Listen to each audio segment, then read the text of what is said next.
سے ذلیل ہو جاؤ گے کہ جب دین کی خدمت میں لوگے گے تو کوئی نوکری بھی نہیں دے گا اور لڑکی بھی نہیں دے گا. میں نے کہا اللہ نے پیدا کیا وہ کھانے کو بھی دے گا, اگر اللہ نے چاہا تو لڑکی بھی دے گا. میں گھر کو, لڑکی کی بڑی فکر لگی ہوئی ہے, میں گھر کو چھوڑنے کو تیار ہوں, آپ بتائیں میں کیا کروں. میرے بھائی جب تو گھر چھوڑ دے گا تو کیا کرے گا بھائی تو پھر میرے.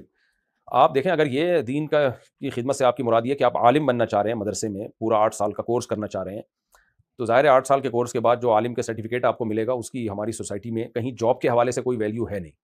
جب جاب نہیں ملے گی تو پیسے بھی نہیں آئیں گے, جب پیسے بھی نہیں آئیں گے تو رشتہ کون دے گا. تو آپ کی اماں کی بات اس حد تک تو ٹھیک ہے کہ آپ نے فیوچر کا کیا سوچا ہے. تو اس میں 2 قسم کے لوگ ہوتے ہیں, ایک تو یہ کہ جن کا بہت ہائی فائی توکل ہوتا ہے, وہ کہتے ہیں یار اب میں دین کے لیے اپنے آپ کو وقف کر رہا ہوں. تو ضرورت ہے کچھ ایسے لوگوں کی جو بالکل دیوانہ وار اور مستانے ہو کے دین کے لیے اپنے آپ کو وقف کر دیں. سوسائٹی میں کچھ ایسے لوگوں کی ضرورت ہے دین کی بقا کے لیے, لیکن پھر ان کا توکل بہت ہائی لیول کا ہوتا ہے, پھر وہ فکر چھوڑ دیتے ہیں کہ کیا ہوگا, اللہ کھلائے گا, اللہ پلائے گا, پھر اللہ ان کو کھلاتا بھی ہے پلاتا بھی ہے. تو میں تو اپنی مثال دیتا ہوں, میں تو اس ہائی لیول کا توکل نہیں ہے, بلکہ توکل ہی نہیں ہے ہمارے اندر, تو ہم تو ٹوٹے پھوٹے لوگ ہیں. لیکن جب میں دین کی طرف آ رہا تھا تو یہ تانا مجھے بہت دیا جاتا تھا کہ کھاؤ گے کہاں سے, اور لڑکی کوئی نہیں دے گا. تو میں نے تو ویسے ہی بول دیا تھا 4 شادیاں کروں گا, تو شاید اللہ نے وہ قبولیت کا گھڑی ہو تو, اور اللہ نے رزق بھی دے دیا. ہمارے حضرت فرمایا کرتے تھے ملا کو اللہ روزی دے دیتا ہے, اللہ پہ اگر توکل کرے. تو ہمارے حضرت کی نصیحت تھی, تو بس حضرت کی طرف سے موٹیویشن تھی, تو ہم جیسے نالائقوں کو بھی اللہ نے تھوڑا سا حوصلہ دے دیا.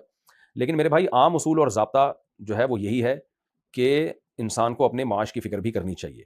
ہر ایک کے ساتھ ایک جیسے معاملات نہیں ہوتے, اور ہر ایک میں ایک جیسا توکل بھی نہیں ہوتا. بہت سے ہم نے دینی مدارس کے طلبہ دیکھے ہیں, کشتیاں جلا کے دین کی طرف آئے, پھر 4-5 سال کے بعد ان کو معاش کی فکر ستاتی ہے کہ یار ہم کمائیں گے کہاں سے, کھائیں گے کہاں سے, اور پھر ظاہر رشتوں میں پھر مشکلات ہوتی ہیں. تو پھر وہ نہ دین کے رہتے ہیں نہ دنیا کے رہتے ہیں, کہیں کے بھی نہیں رہتے. اسی وجہ سے جامعۃ الرشید جو محنت کر رہا ہے وہ یہی ہے کہ بھائی طلبہ کو دین دنیا دونوں تعلیمات دی جائیں, تاکہ یہ اپنے پاؤں پہ کھڑے ہو سکیں, خود کما بھی سکیں اور دین کی خدمت بھی کریں. تو نارملی تو یہی حکم ہے کہ آپ کچھ کاروبار بھی کریں, کچھ رزق کا انتظام کریں.